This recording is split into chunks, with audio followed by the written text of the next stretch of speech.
5-6 करोड़ साल पहले पृथ्वी एक जीवंत दुनिया थी, जहां डायनासोर का राज था। ट्राइसेरोटॉप्स घास के जंगल में घूम रहे थे। एक युवा टीरेक्स जंगल में एक छोटे डायनासोर का पीछा कर रहा था।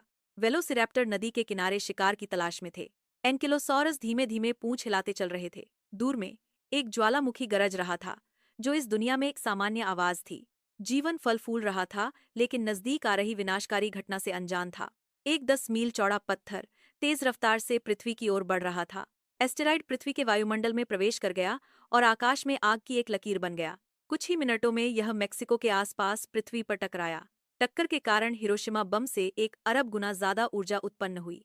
इसके बाद एक झटके की लहर ने सैकड़ों मील तक जंगलों को समतल कर दिया। जमीन जोर से हिली, पेड़ टहनियों की तरह टूट गए। सुनामी ने समुद्रों को पार करते हुए तटीय मैदानों को निगल लिया। पिघली हुई चट्टानों से जंगल में आग लग गई। वायुमंडल में उड़ रही धूल और राख ने कई दिनों तक सूरज को ढक लिया। अंधेरे आसमान के नीचे पौधे मुरझा गए और उन पर निर्भर शाकाहारी जीव भूखे मरने लगे। शिकारी जैसे वेलोसिरैप्टर और टीरेक्स जल्द ही भूख से मर गए, क्योंकि उनका शिकार गायब हो गया। अम्लीय वर्षा ने जमीन को झुलसा दिया और ज्वालामुखी गतिविधियों ने हवा को जहरीली गैसों से भर दिया।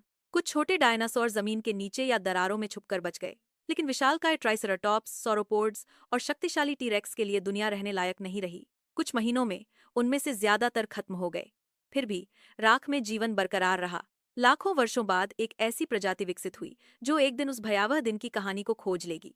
डायनासोर का आखिरी दिन केवल एक अंत नहीं था, बल्कि एक शुरुआत थी जिसने पृथ्वी पर जीवन को हमेशा के लिए बदल दिया।